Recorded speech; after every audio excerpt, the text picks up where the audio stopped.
Olá, senhoras e senhores, sejam bem-vindos a mais uma aula de Física. Hoje, na aula de número 5, nós vamos corrigir a sua atividade número 3 a respeito de velocidade relativa. Então, sem mais delongas, vamos lá, vamos começar. A questão 1 falava assim, em um trecho retilíneo de uma estrada, dois veículos A e B mantêm velocidades constantes de 14 e 54 metros por segundo. Sobre os movimentos deste veículo, pode-se afirmar que: letra A, ambos apresentam a mesma velocidade escalar. Não, falso, né?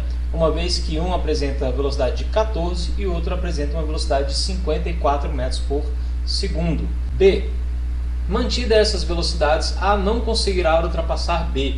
Esse item aqui provavelmente está correto, porque A tem uma velocidade inferior à de B, né? Ou seja, o A nunca vai conseguir ultrapassar o B se ele manter essa mesma velocidade. Então já pode marcar lá, a gente já sabe que esse é o nosso item correto. Mas vamos ver as demais alternativas. A está muito mais rápido que B? Não, falso, né? É o contrário, né? B que está muito mais rápido que A. A cada segundo que passa, A fica 2 metros mais distante de B. Muito bem, a gente sabe que eles estão se distanciando, né? Uma vez que B está bem mais rápido que A. Mas será que essa relação é de 2 metros a cada segundo? Como que a gente descobre isso? Bom, para descobrir isso, a gente tem que calcular a velocidade relativa entre os dois veículos, tá bom? Então, para calcular a velocidade relativa, basta a gente fazer a diferença entre as duas velocidades, né? No caso de A, 14 e B, 54. E a gente tem aí que a velocidade relativa, né, de A com relação a B é de menos 40 metros por segundo. O que isso significa? Significa que a cada segundo que passa, ele se afasta 40 metros. E aí você me pergunta, mas professor, por que o sinal aqui está negativo? Porque isso daqui foi tomado como referencial ponto B, A em relação a B. E para o referencial do ponto B, o B sabe que ele está indo no sentido positivo, sim? Então ele olha para o A e vê o A se afastando, né? Vê o A se afastando, indo para o sentido negativo. Por isso que esse negativo aqui aparece, porque a gente tomou como referencial o ponto B e logo, né, a gente vê que para o B, ele olha para o A e vê o A se afastando, né, como se ele estivesse indo para o sentido negativo. Tudo bem? E numa diferença aí de 40 metros por segundo. Então, a cada segundo, ele se afasta, né, de 40 metros e não de 2, não de apenas 2 metros, o que torna o item errado.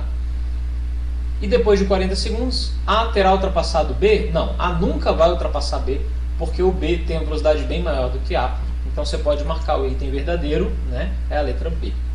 Próxima questão. Em janeiro de 2009, a intensidade inaudita das chuvas provocou vários cataclismos no sudeste brasileiro. Na rodovia BR-101, uma das quedas de barreira provocou um congestionamento ao longo de um trecho de 4,8 km, fazendo com que os veículos despendessem em média 1,6 horas, né, ou 1 hora e 36 minutos para atravessá-lo. Em condições normais, o mesmo trecho teria sido percorrido a uma velocidade média de 60 km por hora. Letra A. Qual foi a velocidade média em km por hora desenvolvida pelos veículos durante o congestionamento? A primeira coisa que a gente tem que analisar são as unidades, e confira que todas as unidades estão em quilômetros e em horas, né? Então aqui no caso está em quilômetros, ele deu o tempo em horas, né? Aqui a velocidade em quilômetros por hora, e ele quer saber qual que é a velocidade média em quilômetros por hora também. Então todas as unidades já estão adequadas, a gente não tem que fazer nenhuma transformação de unidades. E como é que a gente faz essa conta aqui? Como é que a gente descobre a velocidade média quando estava congestionado? Em condições normais era de 60 km por hora, mas quando estava congestionado, ele deu a distância percorrida, né, o espaço percorrido, e deu o tempo.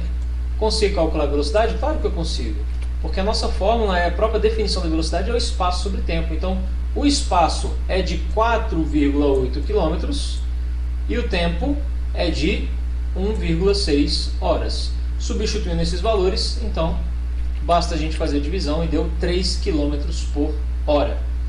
Ele pede para colocar lá no gabarito centena, dezena, unidade. Então você vai marcar lá centena, dezena, unidade, 003. Tudo bem? Letra B. Quanto tempo em minutos seria gasto normalmente para perfazer o trecho? Então a gente sabe que normalmente, em condições normais, ele vai rodar os 4,8 km, mas numa velocidade de 60 km por hora. Então a gente substitui esses valores na fórmula, né? Nós temos que a velocidade é de 60 e nós temos que o espaço percorrido é de 4,8. E quanto tempo demora né, para ele poder fazer esse trajeto. Bom, está aqui já substituído, agora basta matemática, né? Esse ΔT ele está dividindo, eu quero isolar ele, eu vou passar ele para o outro lado, ele vai passar para o outro lado multiplicando. E depois o 60 que está multiplicando, ele vai passar para o outro lado dividindo. Logo eles invertem aqui as posições, né? E aí vai ficar assim, 4,8 divididos por 60, basta digitar na calculadora, deu 0,08 horas. Só que ele pediu não em horas, ele pediu em minutos. Para transformar de horas para minutos, a gente sabe que uma hora tem 60 minutos. Então basta multiplicar por 60. E nós encontramos em minutos que foi 4,8 minutos. Como ele pediu para colocar centena, dezena, unidade, e além disso, ele pediu para multiplicar o resultado por 100, então 480 seria a resposta para marcar no gabarito, né? Multiplicou por 100 e colocou centena, dezena e unidade. Beleza? Próxima questão. O EP14 do livro. Um caminhão que mede 14 metros de comprimento movimenta-se em uma estrada a 72 km por hora. Ultrapassa um ônibus com 12 metros de comprimento que está parado no acostamento. Calcule o tempo de ultrapassagem em segundos. Muito bem. Ele pediu, não sei se vocês repararam, mas está fora do Sistema Internacional de Unidades essa velocidade aqui.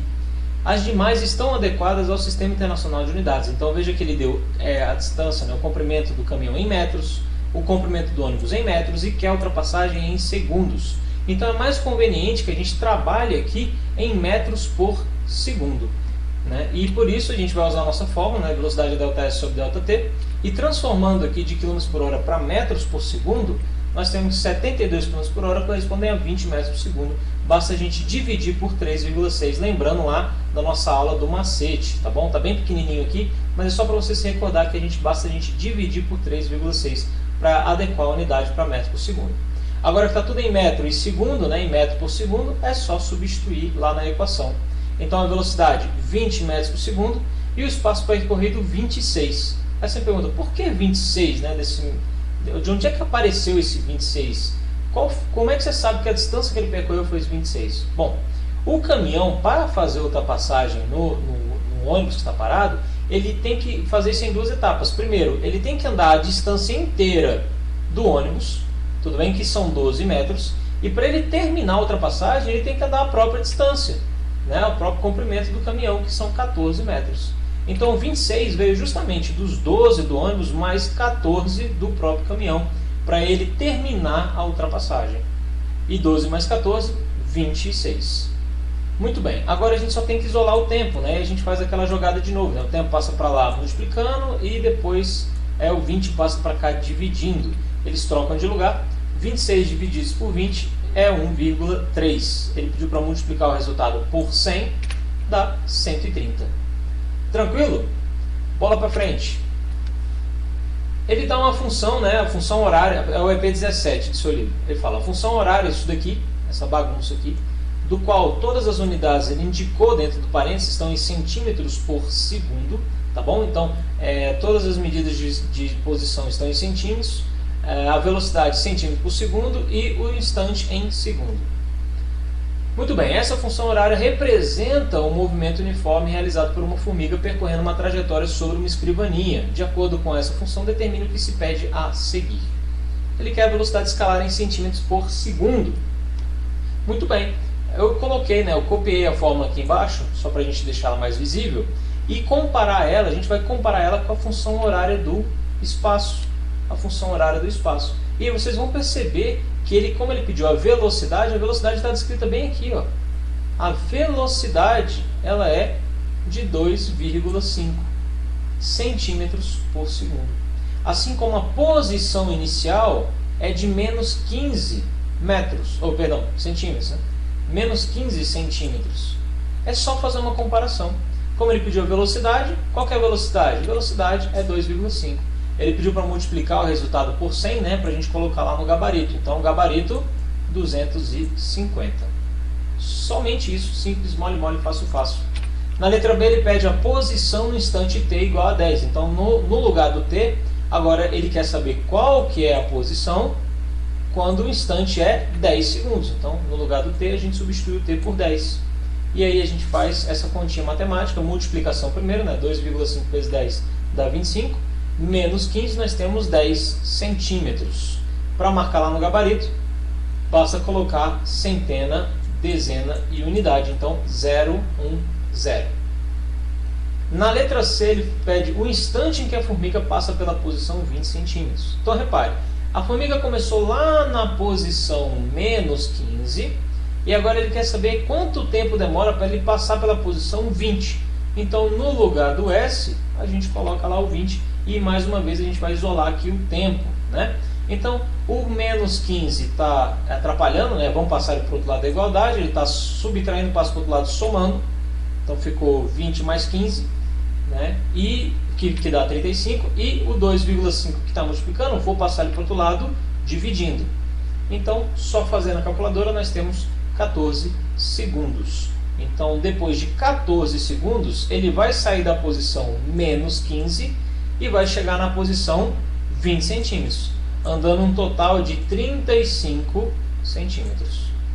Tudo bem? Na letra D, assim, no gabarito, né, ele pede centena, dezena e unidade, a gente coloca lá 0,14. E na letra D, um instante no qual ocorre a passagem pela origem dos espaços. O que seria a origem? É o zero, né? Quando você passa na posição zero. Veja que ele começou lá no menos 15. E ele quer saber quando ele vai passar pela origem do espaço, ou seja, quando a posição final for no zero. Qual seria o instante, né? Então, qual é o instante em que ele passa pelo zero, ele passa pela origem? Só fazer a continha, o menos 15 passa para o outro lado somando, né? Vai ficar 15 divididos, então 2,5 está multiplicando, passa para o outro lado dividindo, e vai ficar 15 divididos por 2,5, que dá 6 segundos. E aí ele pede colocar novamente centena, dezena e unidade, 006.